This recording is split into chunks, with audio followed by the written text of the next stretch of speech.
በዚህ ዓለም ያሉ ፍጥረታት ለምን ተፈጠሩ? ፍጥረታት የተፈጠሩበት ዓላማ በዋናነት የእግዚአብሔር ክብር ይገለጥባቸው ዘንድ የእግዚአብሔር ክብር መገለጫ ሆነው ነው። እንግዲህ እግዚአብሔር አምላካችን የነበረው ቅድመ ዓለም ሳይፈጠር ጊዜ ሳይኖር ሰዓት ሳይኖር የሌለበት ጊዜ ሳይኖር የኖረ በአንድነት በሶስትነት እየተመሰገነ የኖረ አምላክ ነው። እግዚአብሔር አምላክ በማን ተመሰገነ? እንዴት ሊመሰገን ይችላል? የሚል ጥያቄ ሊነሳ ይችላል። ግን ዞሮ ዞሮ መፍጠር መላእክት ተለቅዳሴ የተጸራ ስብሐተ አብ ወልድ ወመንፈስ ቅዱስ መላእክትን ለምስጋና ሳይፈጥራቸው በፊት የአብ የወልድ የመንፈስ ቅዱስ ምስጋና አልተቋረጠም። ጥያቄው ሰውን ጨምሮ በዚህ ያሉ ፍጥረታት በዚህ ዓለም ያሉ ፍጥረታት ለምን ተፈጠሩ የሚል ነው። እንግዲህ ፍጥረታት የተፈጠሩበት ዓላማ በዋናነት የእግዚአብሔር ክብር ይገለጥባቸው ዘንድ የእግዚአብሔር ክብር መገለጫ ሆነው ነው። በልዑል እግዚአብሔር አምላክ ካለመኖር ወደ መኖር መጥተው የተፈጠሩት። እንግዲህ እግዚአብሔር አምላካችን የነበረው ቅድመ ዓለም ሳይፈጠር ጊዜ ሳይኖር ሰዓት ሳይኖር የሌለበት ጊዜ ሳይኖር የኖረ በአንድነት በሶስትነት እየተመሰገነ የኖረ አምላክ ነው። ፈጣሪ ነው። ምስጉን ነው። ፍጥረታት ሳይፈጠሩ በፊትም እግዚአብሔር አምላክ ጌታ ነው፣ ልዑል ነው። በአንድነት በሶስትነት ሲሰለስ ሲቀደስ የሚኖር አምላክ ነው፣ የኖረ አምላክ ነው። እንግዲህ እዚህ ጋር ፍጥረታት ሳይኖሩ በተለይ የሚያመሰግኑ ማመስገን የሚችሉ ሰውና መላእክት ሳይፈጠሩ በፊት እግዚአብሔር አምላክ በማን ተመሰገነ? እንዴት ሊመሰገን ይችላል?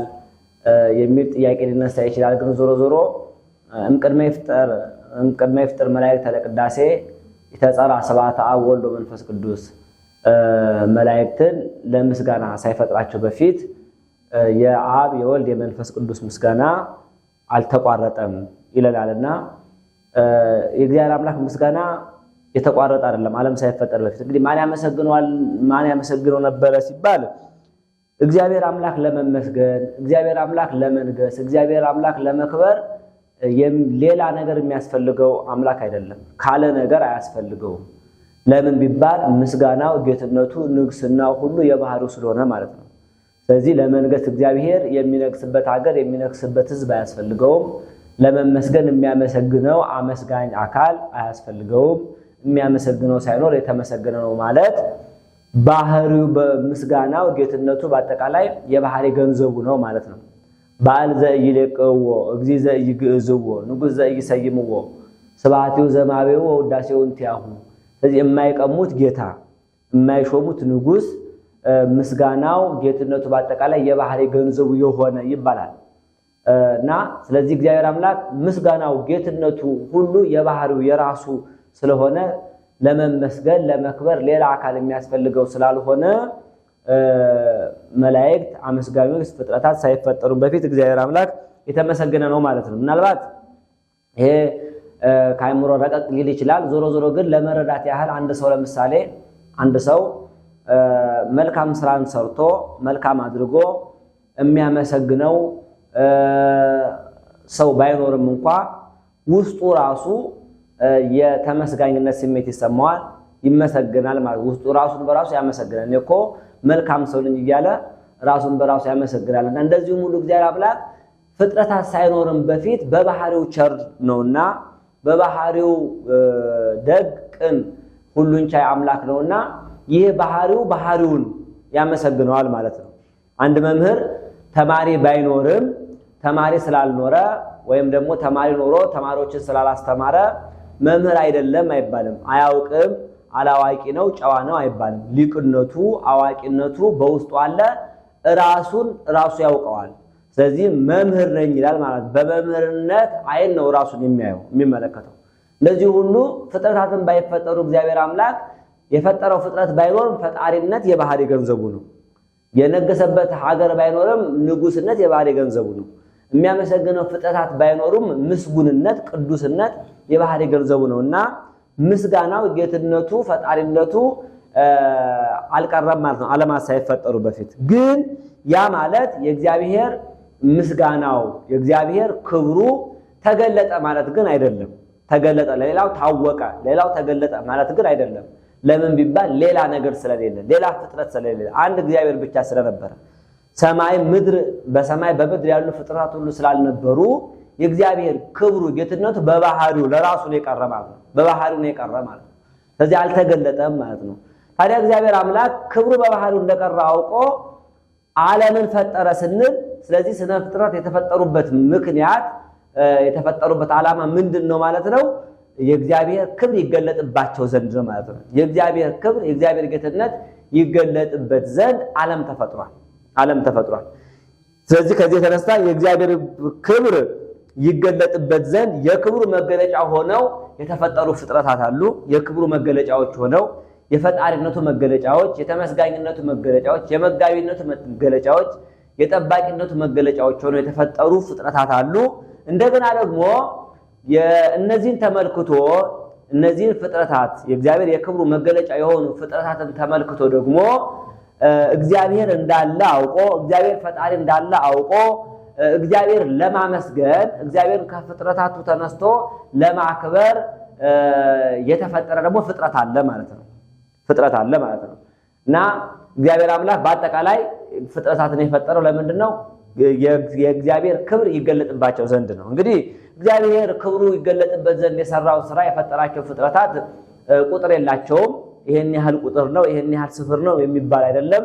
በረቂቅ በግዘፍ በርቀት በቅርበት በባህር በየብስ በሰማይ በምድር እግዚአብሔር አምላክ ቁጥር የማይገኝላቸው ፍጥረታትን የፈጠረ። ስለዚህ እግዚአብሔር ይሄን ያህል ፍጥረት ፈጠረ ተብሎ አይነገርም፣ ቁጥር አይገኝለትም። ግን ብዙን እንደ አንድ በሚያመሳስላቸው ነገር ጥቂት በሚያመሳስላቸው ነገር እየሰበሰቡ ብዙን እንደ አንድ እያደረጉ ቢቆጥሩ እግዚአብሔር አምላክ የፈጠራቸው ፍጥረታት 22 ናቸው። ሊቃውንት 22 ፍጥረታትን ፈጥሯል ብለው በቁጥር አስቀምጧቸዋል። ያ ማለት 22 ሆነው ሳይሆን ግን ቁጥር የሌለውን ብዙን ነገር እንደ አንድ እያደረጉ ከዕለተ እሁድ እስከ ዓርብ የተፈጠሩ ፍጥረታትን 22 ብለዋቸዋል። እንግዲህ ፍጥረታት መፍጠር ጌታችን ፍጥረታትን መፍጠር የጀመረ ከእሁድ ነው። እሁድ 8 ፍጥረታትን ፈጥሯል። ሰማይን፣ ምድርን፣ እሳትን፣ ውሃን፣ ነፋስን፣ ጨለማን፣ መላእክትን እና ብርሃንን ፈጥሯል። እነዚህ 8 ፍጥረታት እሁድ የተፈጠሩ ናቸው። ሰኞ በሁለተኛው ቀን ማለት ነው ጠፈርን ፈጥሯል። እንግዲህ ጠፈርን በዕለተ እሁድ የፈጠራቸው እምኀበ አልቦ ሀበቦ ነው። ካለመኖር ወደ መኖር አመጥቶ የፈጠራቸው ግብርም ግብር አይደሉም። ከዚህ በኋላ የተፈጠሩ ፍጥረታት ግን እሁድ ከተፈጠሩ የተፈጠሩ ናቸው። ስለዚህ እሁድ ውሃን ፈጥሮ ነበረ። ውሃ ከዚህ ምድር እስከ ብሩህ ሰማይ የመላ ነበርና እሱን ለሶስት ከፍሎታል። ከጠፈር በላይ ያለው ሐኖስ ይባላል። በምድር ዙሪያ ያለው ውቅያኖስ ይባላል። አንዱ 3 እጅን ያደረገው አንደኛው ደግሞ ማን ነው? የብርሃናት መመላለሻ ያደረገው ጠፈር ነው። እነሱ ሐኖስም ውቅያኖስም ውሃነትን ስላለቀቁ 2 ፍጥረታት አይባሉም። አንድ ፍጥረት ብቻ ጠፈር ተፈጥሯል እንዳለን ሰኞ አንድ ፍጥረት ተፈጥሯል። ማክሰኞ በምድር ላይ ያሉ እጽዋት አዝሬት አትክልት የተፈጠሩበት ነው። እጽዋት ብዙ አይነት እጽዋቶች እንግዲህ ይኖራሉ። ብዙ አይነት አዝሬት አሉ፣ ብዙ አይነት አትክልት አሉ። ግን እነዚህን አንድ አድርጎ ነው የምንቆጥራቸውና 3 ፍጥረታት በእጅ የሚለቀሙ በማጭድ የሚታጨዱ በምሳር የሚቆረጡ እጽዋት አዝሬት አትክልት የተፈጠሩት ማክሰኞ ዕለት ነው። ረቡዕ ዕለት ሰኞ በፈጠረው በጠፈር ላይ የሚመላለሱ ፀሐይን፣ ጨረቃን፣ ከዋክብትን ከብርሃን እሁድ ከፈጠረው ፍጥረት ከብርሃን ፈጥሯቸዋል ማለት ነው። ፀሐይ፣ ጨረቃ፣ ከዋክብት 3ቱ ፍጥረታት የተፈጠሩት ሮብ ነው። ሐሙስ ዕለት የተፈጠሩት ደግሞ በባህር ውስጥ ያሉ በደረታቸው የሚሳቡ በእግራቸው የሚሽከረከሩ በክንፋቸው የሚበሩ በደመ ነፍስ ሕያዋን ሆነው የሚኖሩ በባህር የሚኖሩ ፍጥረታት ተፈጥረዋል። በባህር ውስጥ በደረታቸው የሚሳቡ ብዙ አይነት ፍጥረታት አሉ። እነሱ እንደ አንድ ተቆጥረው በእግራቸውም የሚሽከረከሩ በባህር ውስጥ አሉ። እንደገና ደግሞ በክንፋቸው ደግሞ የሚበሩ ብዙ አይነት አሉ። እነዚህ 3 ፍጥረታት ተፈጥሯል ማለት ነው። በዕለተ ዓርብ ደግሞ እንደዚሁ በየብስ የሚኖሩ በደረታቸው የሚሳቡ በእግራቸው የሚሽከረከሩ በክንፋቸው የሚበሩ አዕዋፋት፣ እንስሳት፣ አራዊት በደረታቸው የሚሳቡትን ጨምሮ 3 ፍጥረታት በደረታቸው የሚሳቡ በእግራቸው የሚሽከረከሩ በክንፋቸው የሚበሩ 3 ፍጥረታት ተፈጥረዋል። አራተኛ የሰው ልጅን እግዚአብሔር አምላክ ፈጥሮታል ማለት ነው። ስለዚህ እሑድ 8፣ ሰኞ 1፣ ማክሰኞ 3፣ ሮብ 3፣ ሐሙስ 3፣ ዓርብ 4 እነዚህን ቢደምሯቸው 22 ስነ ፍጥረታት ይባላሉ።